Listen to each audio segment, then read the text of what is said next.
glória! Que felicidade, que orgulho aqui. Mestre Vive dando aula aqui. E a minha esposa amada aqui, olha, dirigindo aqui. Glória! A nave tá voando. Aleluia! Glória, mas se não é a Vivi me ajudar aqui, olha, a nave fica no chão. Glória a Deus! Pastor, vamos lá, pastor. É que é interessante contar os bastidores, eles não estão vendo. Depois eles vão ver só no YouTube. Sem contar que está o mano e a mana aqui, né? Glória! Duas bênçãos de Deus aqui. Bênçãos. Voltamos, então? Voltamos. Então, o último versículo ali, antes versículo 8, capítulo 6, versículo 8. Contudo, a Noé, o Senhor demonstrou sua graça e misericórdia. Por quê? Porque ele viu graça. Ele viu que aquela família, dentre todas as outras famílias da terra, não estava corrompida. Eles não estavam corrompidos pelo mal.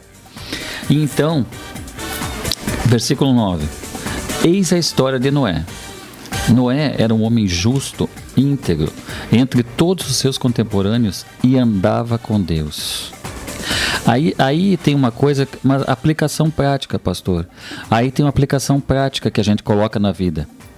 Não basta você conhecer, porque assim, nos dias de hoje, assim, dificilmente alguém vai dizer que não ouviu falar de Jesus. Alguém vai dizer que não ouviu falar da Bíblia. Só que o importante é andar com Deus. Enoque foi transladado, ou seja, ele foi retirado da terra, ele foi chamado amigo de Deus e ele foi levado aos céus porque ele andava com Deus. Da mesma forma, a gente consegue entender aqui que Noé andava com Deus também. Sim. Então, não basta, você tem que conhecer, você tem que andar, porque você não anda com ninguém que você não conhece. Se chegar alguém entrar aqui agora que eu não conheço e disser assim, olha, eu vou caminhar daqui 4 quilômetros para lá, vem comigo. Eu não vou. Eu também não. Eu não conheço, eu não sei quem é. Agora, se chegar, por exemplo, o pastor Sebastião, que é o pastor nosso aqui da Resgate, o pastor Sebastião chegar e disser, eu vou lá em casa, vou comigo? Vamos, eu conheço ele, e vamos caminhar juntos. Então, aqui, quando fala no versículo 10, no versículo 9, perdão, entre todos os seus contemporâneos e andava com Deus. Então, Noé andava com Deus, ele estava caminhando com Deus. E para caminhar com alguém, você tem que conhecer, você tem que gastar tempo para você. Então, aonde que eu conheço Deus, pastor? Aonde que eu conheço Deus? Nós temos a Bíblia, nós temos a carta de amor de um pai mostrando como os filhos voltam para casa. Nós temos a Bíblia como guia para conhecer a Deus. Pastor, mas assim, o grande enfoque não é a grande destruição, né, que Deus fez com o mundo, mas sim é a única família que encontrou graça a Deus com o dilúvio, né? Na verdade, o enfoque não seria a destruição que ocorreu, mas sim a família que tinha o amor que Deus via e via que eles tinham o amor de Deus no coração deles, né? A história de Noé é uma figura da salvação. Exatamente. A história de Noé é uma figura da salvação, é uma figura da graça. Por que é uma figura da graça? Porque agora, na graça, nós estamos vivendo, e os tempos que nós vivemos hoje, aí vamos trazer para uma aplicação prática nos dias de hoje. Noé estava cercado pelo mal. Exato. O mal estava ao redor de Noé. Mas o mal ao redor não é o problema na vida de quem é fiel a Deus. Eu não vou nem usar a expressão crente, eu vou usar a expressão cristão. O problema do cristão não é o mal fora, ao redor. O problema é quando o mal entra no coração do cristão. É quando você é corrompido de dentro para fora. Porque o que está ao redor não está dentro. Então, no Novo Testamento, na nossa graça, na dispensação da graça que nós vivemos hoje, pode o mundo inteiro ter se corrompido. Pode o mundo inteiro achar que as práticas deles são normais. Achar que as coisas erradas que eles praticam, como foi falado, como a pastora falou lá no início, que as coisas erradas são certas, que as coisas que estão se praticando errado nesse mundo são corretas. Mas os princípios, valores e princípios bíblicos não são negociáveis. Você não pode negociar os valores e os princípios que estão no livro sagrado. Esses valores, esses princípios não são negociáveis. E uma vez que esses valores, esses princípios estão enraizados em nós por Cristo Jesus, fomos comprados pelo sangue e vivemos a graça, o mal fora não nos causa dolo. O mal fora não nos não tem como nos causar mal. O que nos causa mal é se o mal estiver dentro de nós. Então a figura de Noé, o mal estava fora, ao derredor da arca. Mas nós temos a salvação em Cristo, assim como ele teve a salvação na arca. Então nós temos uma figura da graça na história que nós estamos lendo aqui de Noé. Uma figura linda, na verdade. E outra coisa também, né, pastor, que assim, ó, quando Deus disse que ele ia acabar com tudo, né, e exterminar o homem, ele só conseguiu achar graça naquela família, né? Por quê? Porque ele era íntegro e justo, né? E o mal, como tu falou, o mal que estava por redor não estava nele, naquela família. Então, isso que atraiu os olhos de Deus para que Noé entrasse na arca, ele com a sua família, né? Mas não quer dizer que Noé também não fosse... Não é que ele era um homem totalmente sem pecado, porque ele também pecava. Mas eram pecados que mesmo que ele cometia, que não eram pecados que o afastavam de Deus. Porque todo homem peca, né? Isso é importante a gente dizer. Ele também teria seus pecados. Mas não pecados como aquela geração, aqueles contemporâneos dele pecavam. A graça não é por mérito. Porque se fosse por mérito, nós não receberíamos. Ninguém receberia. Mas a diferença é que ele era devoto a Deus, ele seguia. Ele andava com Deus. Andar com Deus é que assim, nós não somos feitos somente de espírito. O espírito nos liga a Deus, a carne se inclina ao mal. Então, a dicotomia, ou seja, esse embate, essa guerra dentro do homem entre alma e espírito, com a carne, com a inclinação maligna da carne. Porque, por exemplo, como bom gaúcho, eu vou usar uma ilustração de churrasco, certo? A inclinação do espírito. Eu sei que um corpo que ele tem um excesso de gordura, ele vai começar a produzir problema nas articulações. Eu sei que ele vai começar a produzir problemas cardíacos. Eu sei que vai produzir o problema nas veias. Eu sei que vai haver inúmeros problemas de saúde se eu comer uma carne gorda. Mas a inclinação, o meu espírito tá beleza, ele tá sabendo tudo que eu não posso fazer. Porém, vai o pastor Ayrton comprar uma carne para o churrasco, ele vai lá e pega uma carne com a inclinação da carne ou com a inclinação do espírito. É só uma ilusão. A pastora está falando aqui, mas é só um hipotético, não é real.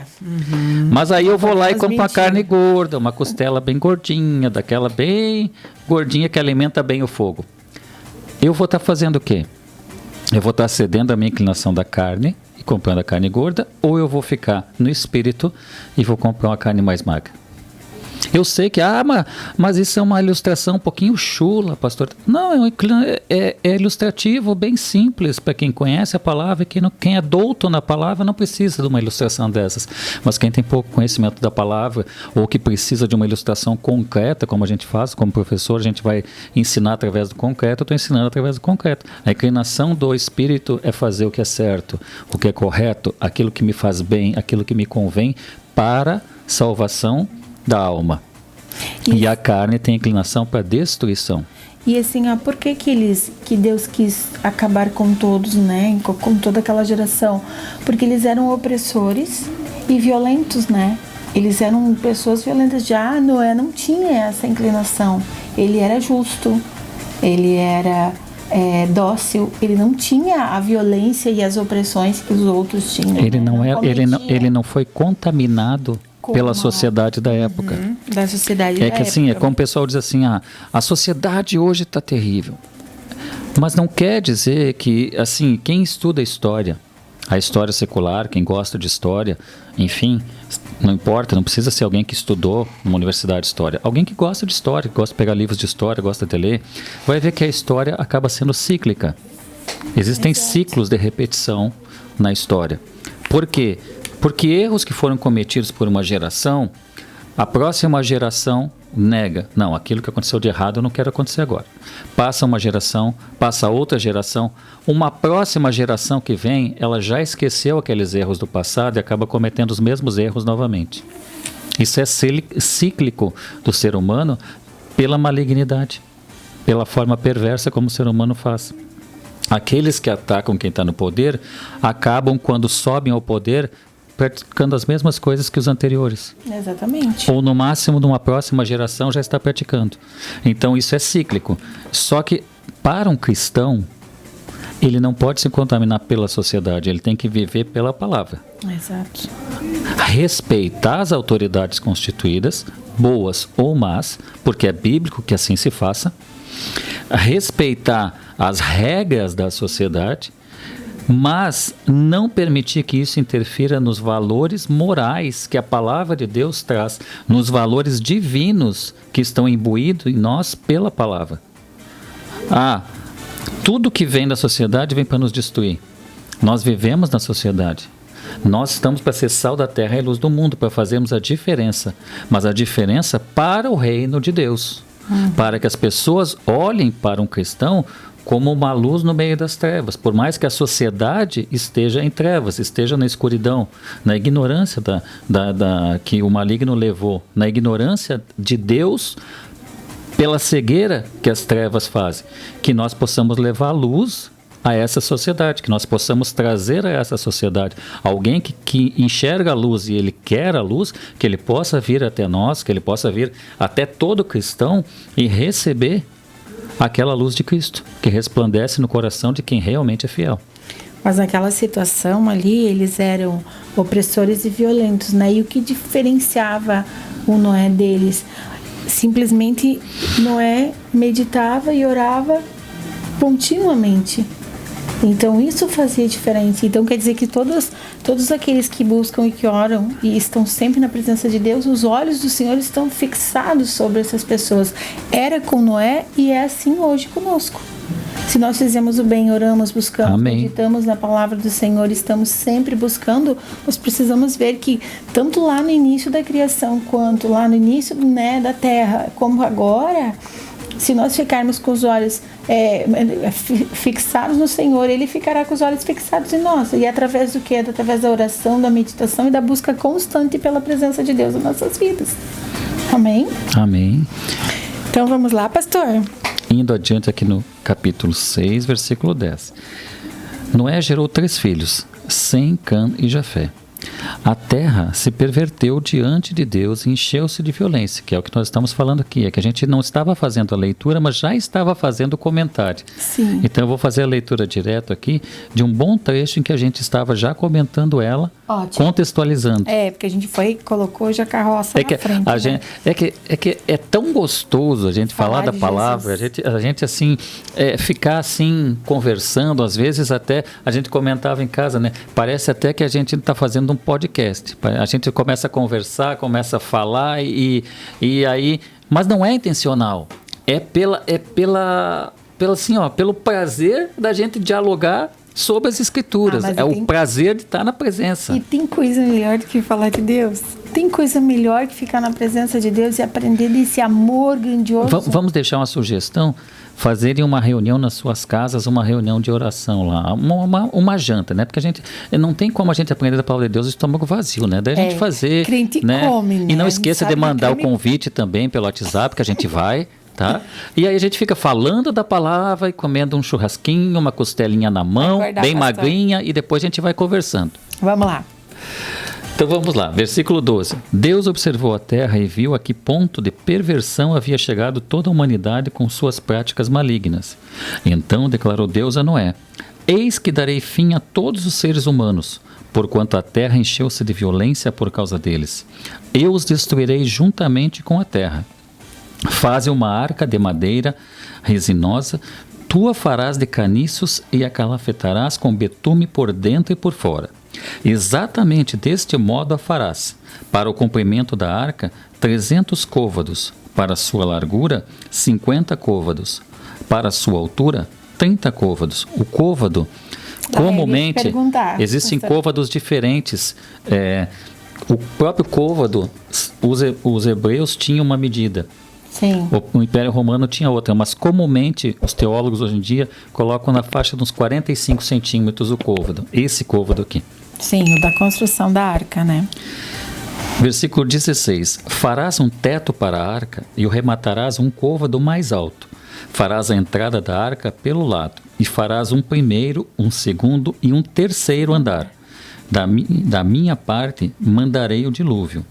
Deus estava determinando, porque Deus é um Deus de detalhe, Deus é Deus detalhista, Deus não deixa confusão. Então ele disse qual era a parte de Noé, o que Noé tinha que fazer, como tinha que fazer, a forma como ele devia fazer, de forma bem detalhada, e aí Deus fala, agora a minha parte, o que farei? Dele. Mandarei o dilúvio, muitas e muitas águas sobre a terra, a fim de que exterminem debaixo do céu toda a carne que tiver fôlego de vida. Tudo que há sobre a face da terra deve perecer. Mas estabelecerei minha aliança contigo, e entrarás na arca tu e teus filhos, tua esposa e as mulheres de teus filhos contigo. De tudo que vive, de tudo que é carne, farás entrar na arca 2 de cada espécie, um macho e uma fêmea, para os conservares em vida contigo. De cada espécie de aves, de cada espécie de animais, de cada espécie de todos os répteis do solo, virá contigo um casal para os conservares em vida. Quanto a ti, reúne todo tipo de alimento e armazena-o. Isso servirá de alimento para ti e para eles. Noé assim fez, tudo em conformidade com o que Deus lhe ordenara, e ele concluiu a obra. E assim, né, pastor, aqui ele seguiu todos os ensinamentos, e ele não desviou em nenhum momento. Então, assim, a gente volta novamente ao que a gente vem falando todos os programas. A obediência ao Senhor. Nós precisamos ser obedientes a Deus e fazer conforme Ele determina, né? Porque, assim, se Ele tivesse colocado as impressões dele ou feito diferente, não teria seguido o que foi ordenado, e assim não seria feito a salvação da casa dele. Crê no Senhor Jesus e será salvo tu e a tua casa. E aí alguém vem, comenta conosco e diz assim, não, mas será que realmente é um livro inspirado por Deus? Divinamente? Mas assim, de Gênesis a Apocalipse nós temos a mesma mensagem. E é impossível um livro ser escrito por milhares de anos, por 40 autores diferentes, e ele conter uma unanimidade, ou seja, uma unicidade. Então, tudo que está escrito de Gênesis até Apocalipse, tudo, 40 autores diferentes. É impossível que um livro seja escrito que não seja pela mão de um Deus soberano, poderoso, onipotente, onipresente, onisciente, e ele mantenha uma unidade. É impossível, não há condição. Então não tem como se dizer que não é a palavra de Deus, não é palavra de Deus. Porque a gente vê o que o Senhor Jesus pregou ali, está em conformidade com o que está aqui nas Escrituras.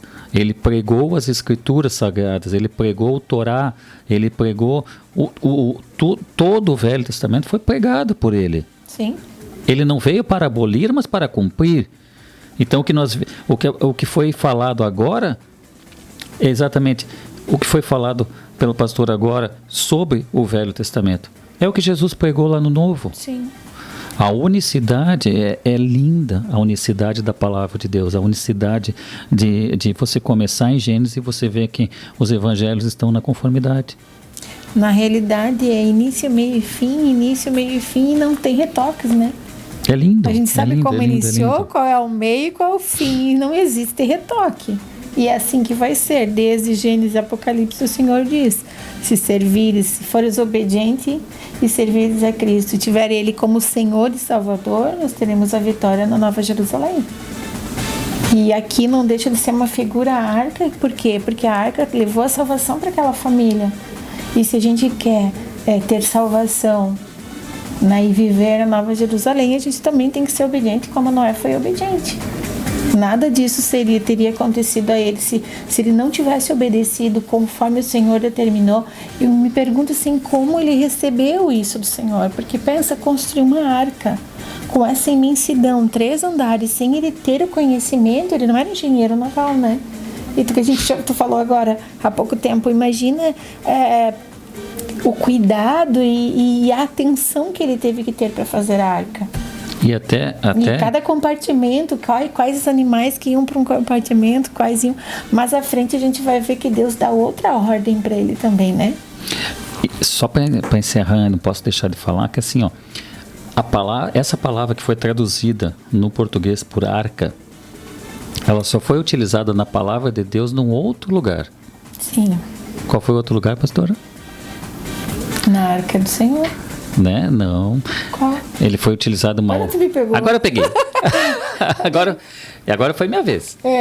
Tô vendo. Ele foi utilizado, essa arca, com a mesma palavra foi utilizada quando Joquebede fez aquele cesto, aquela pequena arca que colocou Moisés. Se eu tivesse pensado, eu tinha lembrado, mas eu não pensei, é verdade. Então, as duas palavras foram utilizadas, a mesma palavra, para determinar salvação dentro daquela arca, a salvação do menino.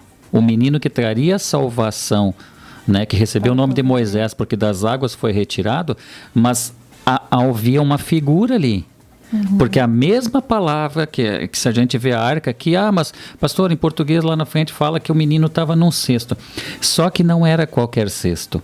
Aquele cesto foi betumado também. Aquele cesto foi impermeabilizado. A gente hoje usa a palavra impermeabilizar, mas naquela época eles passavam betume.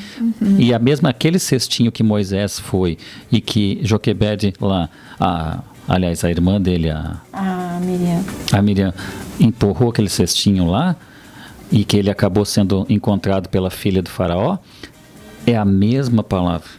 A mesma palavra.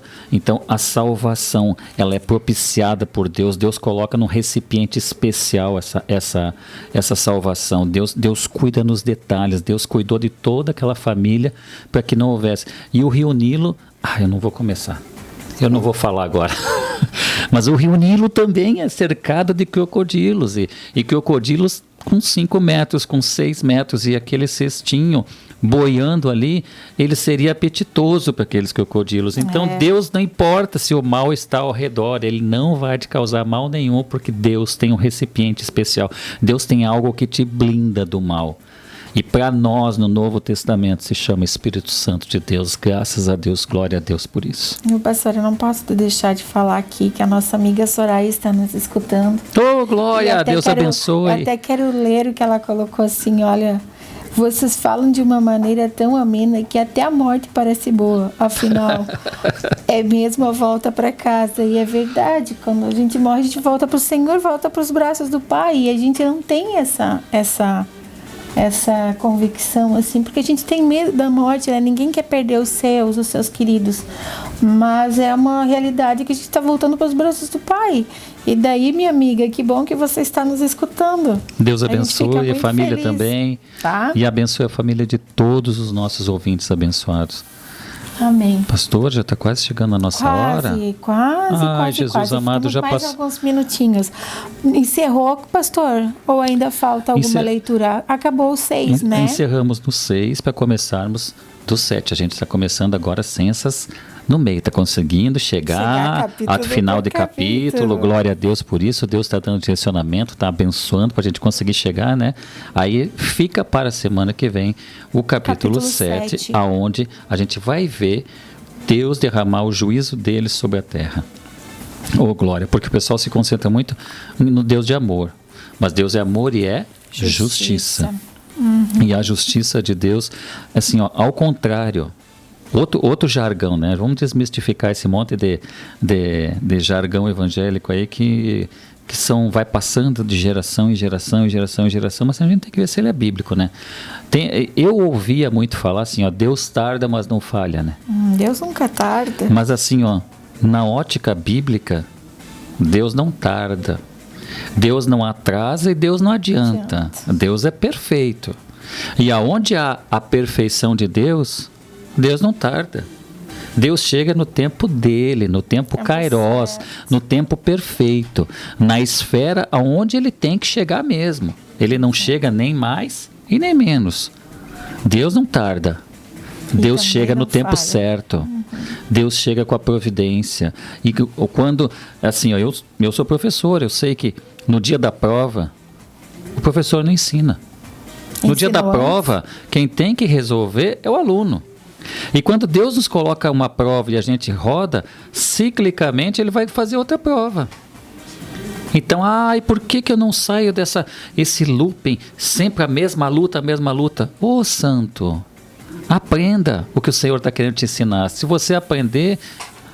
mas então quer dizer que daí o dia que eu aprender, está na bênção? Sim, essa lição está na bênção, mas fica tranquilo que vai vir a próxima. Oh, glória a Deus! Porque Ele não tarda, Ele sempre é perfeito. Ô pastor, eu não posso deixar de também dizer que os nossos filhotinhos, a Manu e o Caleb, estão ouvindo. Glória a Deus. Com o Senhor, estão em casa, estão ouvindo. Amém, amados queridos. Aqui, mãe, estou ouvindo. Pai, estou vendo intervalo. Beijo no coração, filhotes. Beijo no coração, bênção de Deus. E agradeço também todos que estão ouvindo, que estão conosco. Todos os ouvintes abençoados, Amém. Abençoadas, mande sua mensagem. Eu estou falando deles porque é o que eu estou recebendo aqui no meu WhatsApp, né? E daí a gente vai falando quem está aqui mandando mensagem, né? Então... Que eles sintam a alegria que a gente sente em falar do Senhor. Ai, falar de Deus é muito bom. A alegria que a gente sente em dialogar das Escrituras. Porque assim, é algo que parece que elas brotam o coração da gente. Parece que a gente sente a alegria que vem da palavra para o coração da gente. A gente tenta transmitir isso aqui na rádio. A gente tenta transmitir depois por quem estiver lá no YouTube. É algo lindo. É que assim, não tem como não se apaixonar pela palavra do Senhor. E que é impossível. Quanto mais tu conhece o pai, é como nós filhos, né? A gente ama os nossos pais, mas quanto mais você conhece o nosso pai, nosso Deus, assim não tem como tu não se apaixonar mais e mais por ele, assim. E é viver diferente. Quando a gente conhece a Deus, a gente vive diferente. A gente ama Deus de uma forma que não tem palavras humanas para expressar. E assim, depois de tudo que eu vivi, eu vejo que o cuidado e o amor de Deus com seus filhos, ele é tão tremendo, que o amor ágape, por mais que uma mãe ame o seu filho, jamais vai conseguir comparar, né? Porque se fala que o amor de uma mãe é comparável ao amor de Deus, mas não é. A gente ama os nossos filhos, mas o amor de Deus é tão maior que a gente não tem nem como mensurar. Na verdade, assim, por mais que agora não, né, nós temos o Dia dos Pais aí, mas tem uma frase que desde a infância eu aprendi, né? E essa frase sempre vem ao meu coração. O amor de mãe tem reflexos de Deus. E é verdade, o amor de uma mãe, ele tem reflexos de Deus. Amém. Aliás, no coração de uma mãe há reflexo do amor de Deus. O que mais se aproxima do amor de Deus é o amor de mãe. Sim. Por quê? Porque Deus vai e sopra das suas entranhas o sopro nas narinas. Então algo de dentro dele vem a vida. E o mais próximo que a gente tem é quando Eva vem e recebe o nome Eva, né? É a progenitora, aquela que traz a vida. Então, o mais próximo do amor de Deus é o amor de mãe. Exato. E isso é algo maravilhoso, isso é lindo, isso é tremendo, isso é cumprimento de palavra. Mas por mais próximo, acho que jamais nós vamos conseguir. Só quando nós estivermos face a face com o Senhor, nós vamos conseguir saber como é esse amor. Que o amor, até dentro da palavra também, a gente vai estudar mais para frente, né? Mas a palavra amor, ela tem um significado na língua portuguesa.